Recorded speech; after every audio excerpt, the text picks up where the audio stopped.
muchas gracias a Guillermo Rico por estar aquí presente en esta entrevista. Hoy estaremos hablando de su primer libro, publicado en el 2015, En medio de la guerra.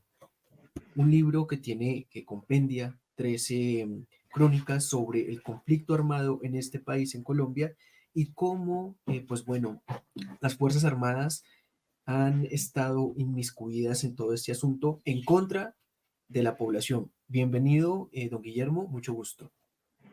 Bueno, muchas gracias por la invitación. Es un gusto tenerlo acá, tener gente joven que comienza el ejercicio del periodismo. Iniciando el libro, la primera crónica nos habla de la primera entrega periodística, que usted realiza al país en un momento muy convulso entre el M-19 y el gobierno. Pues logró usted una entrevista que nadie, los más viejos, los que más tenían experiencia, ni siquiera habían logrado. Háblenos un poco de ese momento específico. ¿Cómo lo recuerda? Lo recuerdo con mucho orgullo y con el tiempo que ya ha pasado 40 años, pienso que fue un verdadero éxito que me llena de orgullo, que me llena de satisfacción, que lamentablemente en ese primer intento de negociación y de acercamiento entre el gobierno y la guerrilla en ese tiempo más poderosa del país, que era el M-19, pues no logró los frutos que se esperaban. Pero Luis Otero, por ejemplo, que es la persona que me da la entrevista en ese primer capítulo, cae muerto en el Palacio de Justicia. Es uno de los que salen vivos, pero de su cuerpo nunca se supo. Esa historia de cómo se logra la entrevista es el sí se puede cuando uno apenas es un estudiante de periodismo. Es el esfuerzo que se hace, es moverse y buscar los contactos, es preguntar así crean que uno no sea capaz y es prepararse para lo que pueda venir. Eso también es bien, bien importante. La preparación de esa entrevista fue milimétrica, fue exhaustiva, fue paso a paso.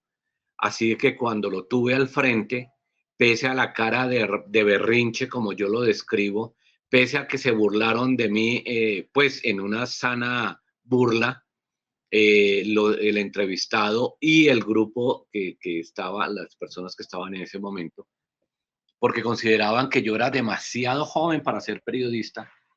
Y bueno, la entrevista se logró, como lo describo ahí, pueden burlarse todo lo que quieran, ya lo tengo aquí y no se va a ir sin que le esculque hasta los calzoncillos. Y eso fue lo que pasó. Le esculqué hasta los calzoncillos. La entrevista se publicó, fue mi primer trabajo como practicante de periodismo. Mi primer trabajo. Y fue primera página en 14 periódicos del país. Y fue también un orgullo para mí el poderlo hacer. Sí, no, total. Incluso dentro de esta primera crónica hay una imagen de su merced muy joven con Luis Otero, el representante del grupo armado. Pues ahí en la sala de su casa incluso nombra una escena con su papá que después, pero ¿cómo así que este hombre estuvo acá? Bueno, pero eso ¿Quién fue me lo que está tuvo que hacer. trayendo esos hijueputas guerrilleros a la casa? Sí, Claro, que es que en lo largo en el relato de ese capítulo cuento por qué terminamos en mi casa y sí. no en otro lado como debería ser. Pero bueno, es un tema bien, bien interesante, no le hagamos, dejemos que el lector también descubra el El tema. por qué, claro que Sí. sí. Usted nombra ahorita a Luis Otero y la desaparición de su cuerpo en el Palacio de Justicia, y en ese enfoque está un poco mi primera pregunta. Es un libro de denuncia en el cual, pues, ya lo veníamos hablando un poco, las Fuerzas Armadas también tienen incidencia dentro del conflicto armado. La JEP ha sacado un montón de informes antes la Comisión para la Verdad, pero pues yo quiero hacerle una pregunta y desde su punto de vista, ¿por qué considera que estas instituciones que deberían proteger al pueblo, en cambio, la torturaron, la asesinaron, falsos positivos, por ejemplo? ¿Por qué? ¿Por qué cree que se llegó a esto? Bueno, son muchas razones. La primera es la degradación del conflicto debido a los largos años, a las décadas que lleva este conflicto. En mis conferencias generalmente comienzo preguntándole al público que si alguien conoce algo peor que la guerra. Generalmente la gente dice que no, o algunos dicen que las pandemias, que las... Bueno, pero del hombre contra el hombre, siempre pregunto, ¿alguien conoce algo peor que la guerra?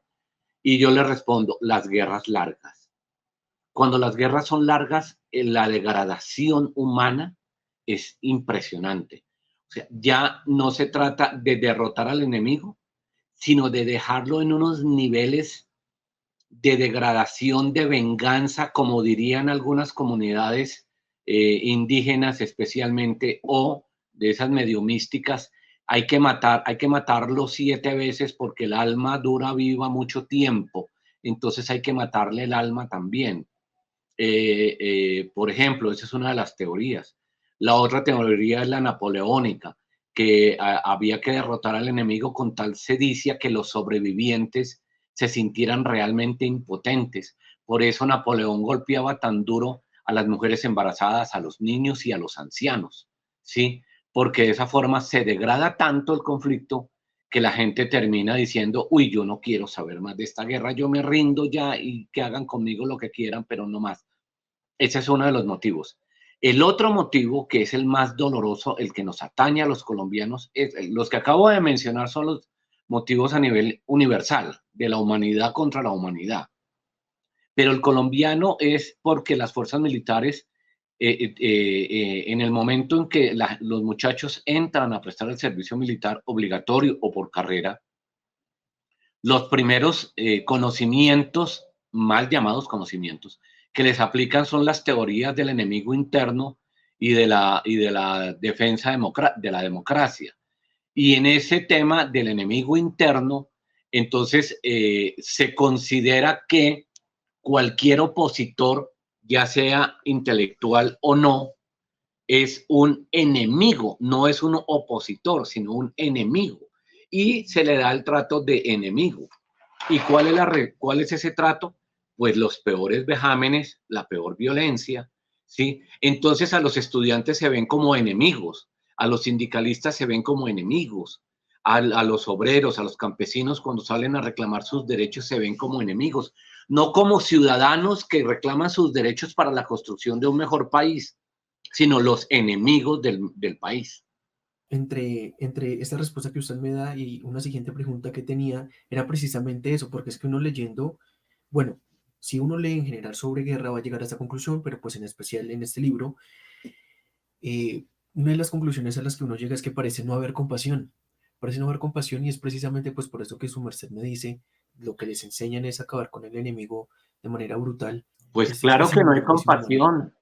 Al estudiante, a los jóvenes que entran a las carreras militares en todas las armas, por ejemplo, mientras les están sacando la leche, les preguntan quién es el mejor guerrillero y tienen que contestar automáticamente el que se equivoque, le genera un castigo a todo el grupo. Entonces, ¿quién es el mejor guerrillero? El muerto. ¿Cómo se le debe hablar al guerrillero? Con balas, con plomo, asesinándolo. O sea, las respuestas tienen que ser inmediatas y tienen que ser siempre sobre la destrucción. Por eso, cuando se habla de rendición del enemigo, no se acepta.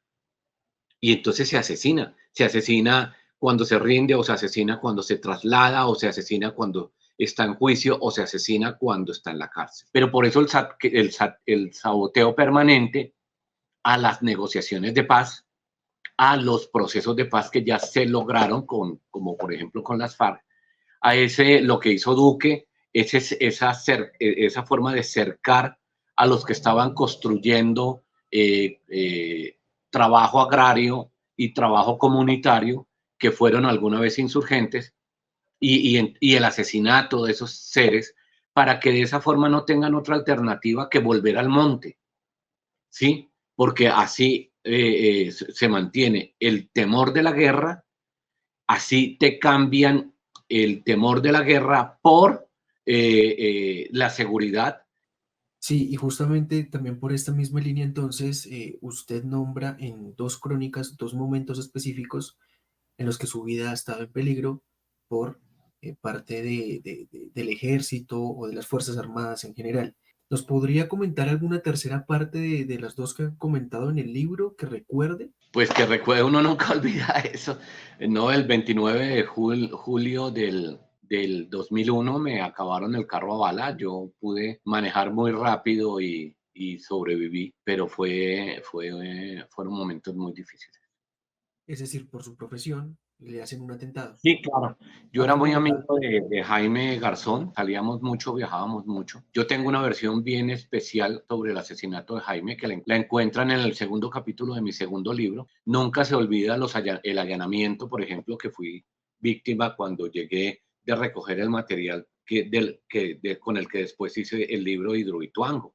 Y fue un allanamiento, una demostración de fuerza aterradora. Fueron 120 soldados y 30 agentes del CTI bloquearon el tráfico 4 manzanas a la redonda de mi casa. Entraron aquí y bueno, lo que yo les dije, tengan cuidado que ahí hay algo muy peligroso contra ustedes dentro de mi apartamento. Mis libros. Entraron y lo que encontraron fue libros.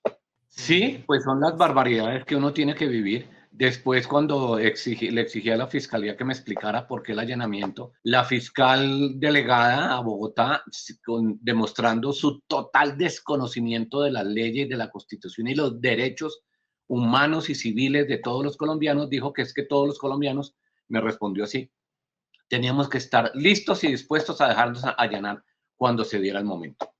su merced deja de ejercer en medios del periodismo, entonces comienza a publicar sus libros en donde pues nos cuenta así algunas anécdotas, pero yo quiero hacer una pregunta que me parece muy importante porque es muy humana, tanto como profesional como persona, ¿qué ha significado cubrir las atrocidades que en Colombia han ocurrido? Esa pregunta también tiene muchas respuestas. Primero, porque al hacerlo estoy construyendo memoria, que es lo que los dueños del poder en Colombia han querido ocultar. Estoy construyendo memoria y eso es bien importante. Lo segundo, yo no califico ni a los victimarios. Yo cuento lo que hicieron los victimarios, pero no los califico.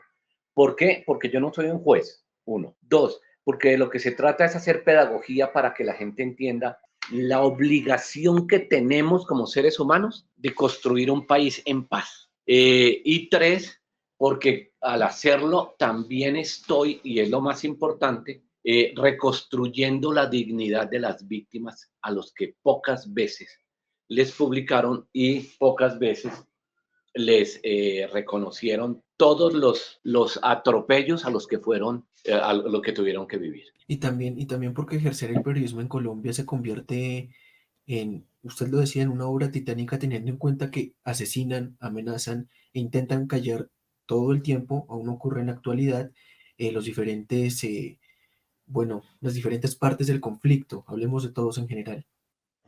Sí, es cierto, efectivamente así es. Es realmente un trabajo interesante, yo lo llamo mi trinchera periodística, porque desde ahí me metí, pues desde esta trinchera comienzo a escribir las barbaridades de la guerra que viven nuestros campesinos en todas las regiones del país. Hablando de la paz, el actual gobierno de Gustavo Petro, pues una de sus banderas era precisamente la paz total. Por diferentes circunstancias a lo largo de estos 2 años de gobierno, pues bueno, no ha logrado implementarlo, es muy difícil, por supuesto, en todo el país, pero también algunas acciones por parte de la derecha, en este caso la oposición, han hecho que la izquierda pues pierda un poco el poder que tiene o el que quiere ejercer para lograr este fin. A su vez, la otra parte del conflicto, que serían las guerrillas en activo en este momento, se han venido fortaleciendo. ¿Por qué cree, qué es lo que le hace falta al gobierno para en los 2 años que le quedan lograr implementar por lo menos parte de este punto vital de la paz total? Bueno, el tema de la paz total no es un tema fácil de tratar por una enorme razón, una sencilla pero definitiva y aplastante razón. Y es que Colombia, para desgracia de los colombianos, tiene las tierras más fértiles del mundo. Aquí se produce lo que tú quieras. Ese dar lo que sea implica los cultivos ilícitos. Los cultivos ilícitos dejan demasiado dinero. La forma de neutralizar ese demasiado dinero es la legalización. En Colombia, la paz depende casi de todas las personas que consumen la droga en el mundo. Es decir, la paz de Colombia está supeditada a los gobiernos donde se consume la droga, es decir, a todos los gobiernos del mundo. Si se legaliza la droga, los costos de la venta van a bajar considerablemente. Lo otro es que, como ya te explicaba, a los gobiernos de ultraderecha para mantenerse en el poder les toca vivir hablando del temor del comunismo y del temor de cuando ya está demostrado que, por ejemplo, los grandes líderes de izquierda no son comunistas. Y también es necesario aclarar que la guerrilla desde hacía mucho tiempo había perdido su objetivo de lucha y su razón de existir. Bueno, su razón quizá no, pero ellos ya no estaban luchando por las razones que un día los llevó a generarse, a crearse. En nada se diferenciaron de lo que un día fue su opositor en la guerra, en nada, ¿cierto? Cuando se da el proceso de paz, ya esta gente tenía enormes fortunas, ya se habían dado cuenta que estaban comenzando a perder territorio y entonces o se negociaba o estaban al borde de ser derrotados. Entonces, por eso, después en el gobierno Duque, como fuera, se comenzó a presionar a líderes, especialmente en las zonas más apartadas del país, a líderes que fueron insurgentes para que volvieran al monte. ¿Cómo los presionaron? Cerrándoles los créditos, no girándoles las platas prometidas, no dándoles el desarrollo agrícola prometido, no haciendo la reforma rural prometida. Y la peor de todas, no les respetaron las vidas. Eso, fundamentalmente, es lo que le ha fallado a la paz total. Que se le está dando un tratamiento, en mi opinión, por supuesto, se le está dando un tratamiento de insurgentes a delincuentes que son narcotraficantes y que tienen ejércitos poderosos. Lo mismo con los ejércitos de derecha, el Clan del Golfo, los urabeños, las águilas, toda esta carramanada de asesinos que están a la par de la supuesta izquierda y la supuesta derecha, pero en realidad son reales narcotraficantes, traquetos. Y bueno, para finalizar esta charla, yo quiero que su merced eh, me diga en una sola frase, cómo describiría su primer libro en medio de la guerra después de casi 10 años de haberlo publicado. En una sola frase, ¿cómo lo escribiría? Ah, uy, no, pues, es que una sola frase es muy fregado, pero sería, bueno, el libro es muy personal porque son las aventuras que como periodista de, de que cubría el conflicto colombiano viví en las zonas más violentas en esa época. Perfecto. Entonces es eso, ¿no? Son las memorias periodísticas de un corresponsal de guerra en la época más violenta del país. Sí, muchas gracias entonces, Guillermo. Yo quiero terminar esta entrevista leyendo la frase que está en la portada del libro. Si conocemos la verdad de la guerra, entenderemos la necesidad de la paz. Escrita por usted, supongo. Sí, señor, efectivamente. Entonces, pues, Guillermo, muchas gracias por la entrevista, muchas gracias por el espacio, por su tiempo. Gracias a ti, muy amables y por aquí a la orden.